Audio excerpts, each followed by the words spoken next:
Welcome to Nikki vlogs. ఈ రోజు అందరి ఫేవరెట్ అయిన ఫ్రెంచ్ ఫ్రైస్ ఇంట్లోనే ఎలా చేసుకోవాలో చూపిస్తాను. సో వీడియోని స్కిప్ చేయకుండా ఎండ్ వరకు చూడండి. అలాగే మన ఛానల్ ఫస్ట్ టైం చూసినట్లయితే సబ్స్క్రైబ్ చేసుకోవడం మర్చిపోకండి. సో ప్రాసెస్ లోకి వెళ్ళిపోదామా?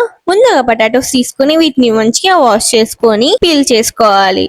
సో ఈ విధంగా పీల్ చేసుకోవాలి. పీల్ చేసుకున్న వాటిని వీడియోలో చూపించినట్లుగా కట్ చేసుకోవాలి. నేనైతే పొడుగ్గా కట్ చేసుకున్నాను, మీరు కావాలంటే సైజ్ ని మార్చి కట్ చేసుకోవచ్చు. సో ఈ విధంగా కట్ చేసుకున్న వాటిని పక్కన పెట్టుకోవాలి. ఇప్పుడు ఒక బౌల్ తీసుకొని ఇందులో వాటర్ వేసుకొని 1 టేబుల్ స్పూన్ సాల్ట్ యాడ్ చేసుకొని పొటాటోస్ ని వీటిలో యాడ్ చేసుకోవాలి.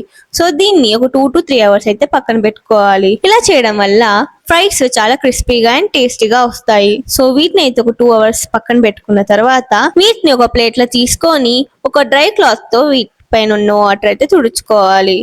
వాటర్ లేకుండా ఈ విధంగా డ్రై చేసుకున్న వాటిని డీప్ ఫ్రై సరిపడా ఆయిల్ వేసుకొని మంచిగా ఫ్రై చేసుకోవాలి. సో వీటిని అయితే డబుల్ ఫ్రై మెథడ్ లో ఫ్రై చేసుకోవాలి. సో ఫస్ట్ అయితే వీటిని షాలో ఫ్రై చేసుకోవాలి.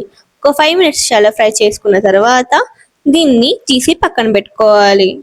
ఇప్పుడు పక్కన పెట్టుకున్న ఫ్రైస్ చల్లార్చాక అదే ఆయిల్లో మళ్ళీ ఫ్రై చేసుకోవాలి. వీటిని అయితే గోల్డెన్ బ్రౌన్ వచ్చేంత వరకు ఫ్రై చేసుకొని తీసి పక్కన పెట్టుకోవాలి. ఇప్పుడు వీటి మీద 1 టేబుల్ స్పూన్ సాల్ట్, కొద్దిగంత మ్యాగీ మసాలా, అలాగే 1 టేబుల్ స్పూన్ కారం యాడ్ చేసుకోవాలి. మ్యాగీ మసాలా వల్ల మంచి టేస్ట్ వస్తుంది, ఒకసారి ట్రై చేయండి. లేదంటే మీ ఇంట్లో పెరి పెరి ఉన్న దాన్ని అయితే యాడ్ చేసుకోవచ్చు. సో వీటిని అయితే మంచిగా మిక్స్ చేసుకున్న తర్వాత ఎంతో యమ్మీ అండ్ క్రిస్పీ అయిన ఫ్రెంచ్ ఫ్రైస్ ఇంట్లోనే ఈజీగా అయిపోయింది.